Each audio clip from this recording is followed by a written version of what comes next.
آج میں آپ کے سامنے ایک بڑا دلچسپ موضوع لے کے آیا ہوں، اور وہ موضوع یہ ہے کہ اللہ تعالیٰ نے انسان کو خدا داد صلاحیتوں سے نوازا ہے، اور اکثر و بیشتر انسانوں کو ان کو حاصل ہونے والی صلاحیتوں کے بارے میں ان کا ادراک ہی نہیں ہوتا، اور وہ انجانے میں کچھ ایسا کام کر بیٹھتے ہیں کہ جو ان کو راتوں رات گمنامی سے نکال کر شہرت کی بلندیوں تک پہنچا دیتا ہے۔ اور کچھ ایک ایسا ہی موضوع ہے آج کے ہماری اس ویڈیو کا، ایک ایسا شخص جس نے دنیا کی مقبول ترین اور کامیاب ترین کتاب لکھی، جس کا گزشتہ 90 سال سے یعنی تقریباً ایک دہائی میں سے اس کے کئی زبانوں میں ترجمے ہوئے، اور اس کتاب کے خالی انگریزی زبان میں 200 سے زائد ایڈیشن اب تک شائع ہو چکے ہیں۔ اس شخص نے یہ جو کتاب لکھی، وہ سمجھا کہ اس نے بہت برا کام کیا ہے، اور اس نے اس کتاب پر بدنامی سے بچنے کے لیے اپنا نام تک نہیں لکھوایا، بلکہ ایک فرضی مصنف کا نام لکھوا دیا۔ اس شخص کا نام چارلس ایل ڈاکسن ہے۔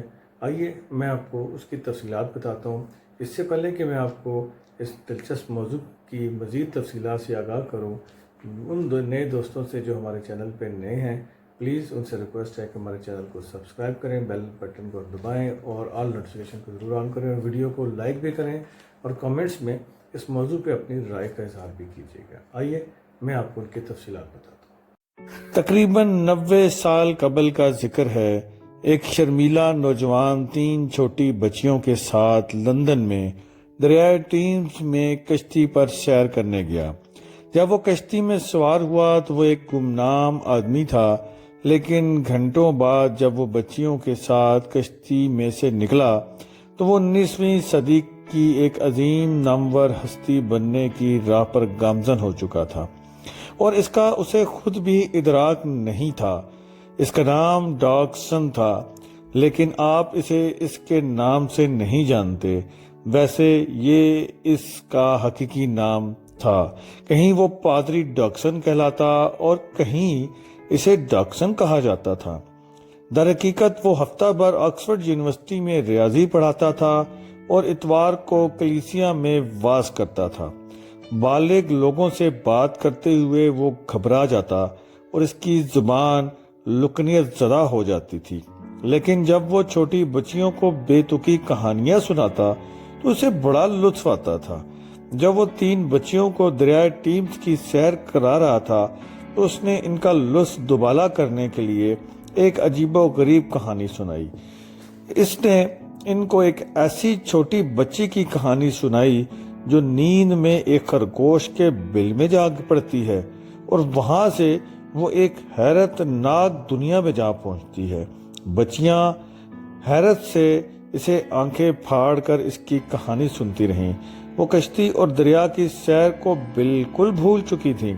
کہانی کے اختتام پر انہوں نے اس سے درخواست کی کہ وہ ان کے لیے یہ کہانی لکھے۔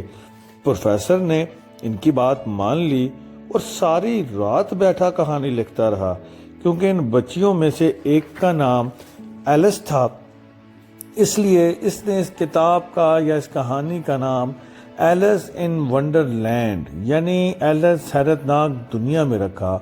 اس نے کہانی لکھی اور ایک الماری کے گوشے میں رکھ کر اسے بھول گیا۔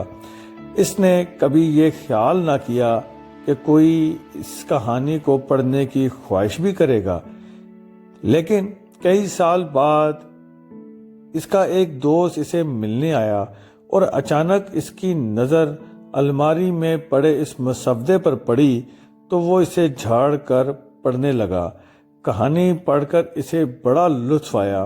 اس نے پروفیسر سے کہانی شائع کرانے کے لیے اصرار کیا، لیکن پروفیسر اس بات پر راضی نہ ہوا، کیونکہ پروفیسر کے ذہن میں یہ پہلا خیال آیا کہ وہ تو آکسفورڈ یونیورسٹی میں ریاضی کا پروفیسر ہے، کیا وہ دنیا پر یہ منکشف کرے کہ وہ بچیوں کے لیے بے تکی اور مزاحیہ کہانیاں بھی لکھتا ہے؟ اس نے سوچا ایسا ہرگز نہیں ہو سکتا، کیونکہ یہ اس کے شایان شان نہیں تھا۔ اسے شائع کرانے کے بارے میں کبھی سوچا بھی نہیں تھا، لیکن 26 نومبر 1865 کو جب یہ کہانی شائع ہو کر دنیا کے سامنے آئی تو اس پر پروفیسر کا اصلی نام لکھنے کے بجائے ایک فرضی مصنف لیوس کیرول کا نام درج تھا۔